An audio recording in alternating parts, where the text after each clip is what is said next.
Abantu ababadde batudde mu kifo ekimu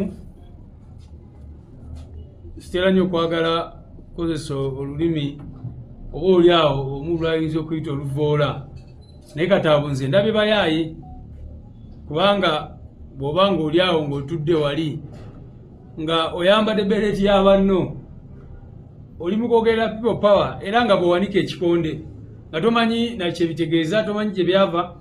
Nalabyeyo munamateeka gwe badde naye gwe bayita Lutalo Robert abadde mu scandal after scandal yawolereza ono yakola ki ebintu bingi nnyo byabadde akola ebyenjawulo era ebifaananyi mbadde ndaba bitambula ku mitimbagano ali mu nkayana za NRM enkyali mu kukola ki kakati abo abamu mubamanyi political dealers nti buli kalulu bwe kasembera waliwo ebibinja ebivaayo naye bivaayo lwaki kubanga bimanye enkola ya Museveni nti ye buli tusembera akalulu atandika okunoonya ani gwenkozesa ogezaako okusala speed bano ogezaako okubaja ku mulamwa ogezaako okubadaivatinga nga bwe bakola mu kalulu akagwa mujjukira mu kalulu akagwa bwe twamala okuteekayo ekibiina kyaffe ne bawamba Kibalama ne batandika omumwogeza ebigambo bitategeerekeka n'agamba kati bano bansuubiza miliyoni 5 eza dola olala n'ayogera ki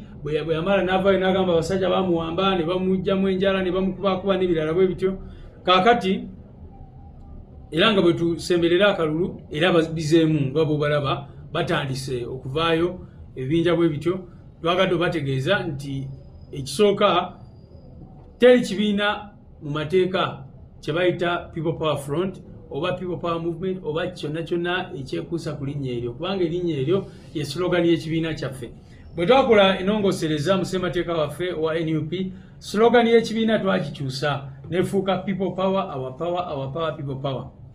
Kitegeeza kyekyo ate fe abaasooka okukola ki okukigazeetinga kino kyenkutte wano kyapa kya gavumenti kye bayita gazeeti era kiraga bulungi nnyo nti slogan y'ekibiina kyaffe okuvolo tawamiruka w'ekibiina kyaffe ya adoptinga eno constitution neteekamu slogan empya eya People Power, our power. Kitegeeza kyekyo nti teri kibiina kyonna kyonna ekikkirizibwa okuvaayo ne kiregisteringa slogan eyo oba ne kiregisteringa erinnya erikwatagana ne People Power.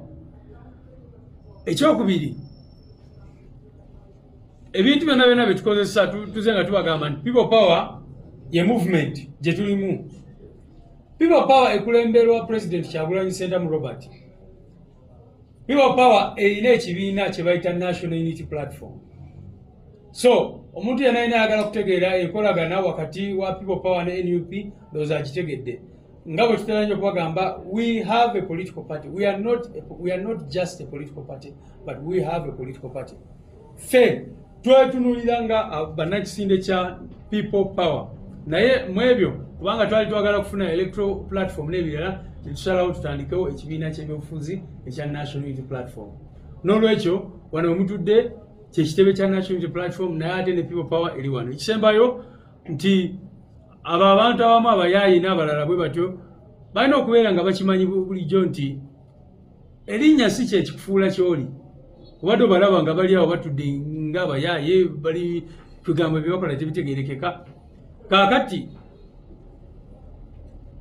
ekibiina ne bw'ovaayo n'ogamba nti kati olunaku olwaleero nsazeewo okweyita Robert Ssentamu Kyagulanyi tolifuuka pulezidenti waffe ono gwe tubeera naye wano kubanga obalaba abamu nga bagezaako okweyita amannya agatali gaabwe.